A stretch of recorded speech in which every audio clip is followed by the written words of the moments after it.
Hello, Jean-pierre, parent with Kitchen Sink Farming, here to answer a question about travel fermenting.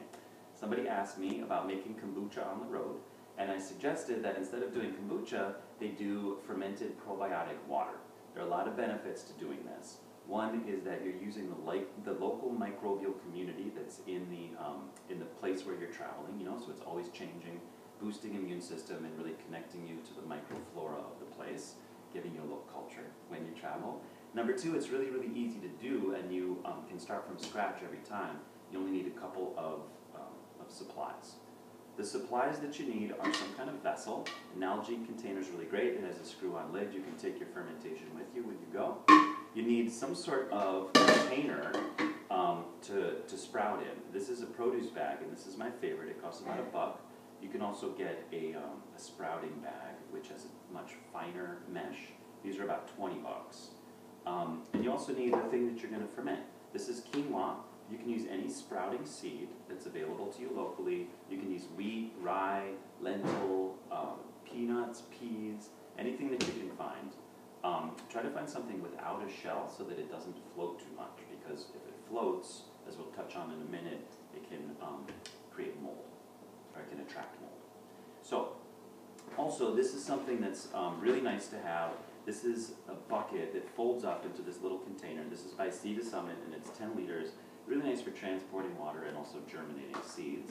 Last is a SteriPen, which goes in this little pouch. My SteriPen's MIA because I just grabbed all this stuff real quick for this video. But it uses ultraviolet to kill pathogens in water, so it sterilizes water.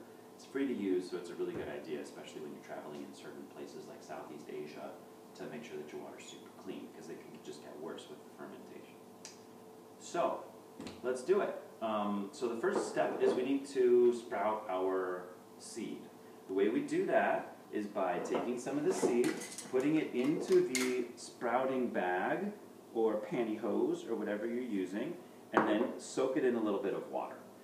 So I would use my bucket, fill it up with sterilized water, let it sit overnight. You can also use your Nalgene container, just put it in there. You're germinating the seed. You're making it think that it's about to grow. So then you drain it and you rinse it every couple of days. You can use the same bucket. When I've been in places with really dirty water, I just get water in the bucket, I sterilize it, and then I dunk it a couple of times a day, and then let it drain like over a shower head, something like that. When it starts to grow just a little bit of tail, it's sprouted and it's ready to ferment. Then what you do is put it in the container that you're using. You can tie a knot and stick it in there. You want to make sure that when you fill this up with water, everything stays below the surface, because like I said, that can attract mold. So you want it to stay in the safety of anaerobic respiration without the presence of oxygen. So fill this up with sterilized water, and then just cover it with something so that bugs can't get in. Throw a shirt on there, whatever. It's going to attract the local yeasts and microbial community, and within about 12 hours, you'll start to notice some bubbling happening. This is a sign that fermentation is going, and over the course of the next couple of days, it's going to get stronger and stronger in flavor. I like it when it's a little bit lemony, a little yeasty. It tastes like a really light beer. It's delicious and super healthy. So then when you're done, you can take the sprouts out and eat them. It's a very important step in the process. These are fermented, sprouted, super healthy. And then you can just drink your thing. You can continue it sprouting by keeping a rag over the top.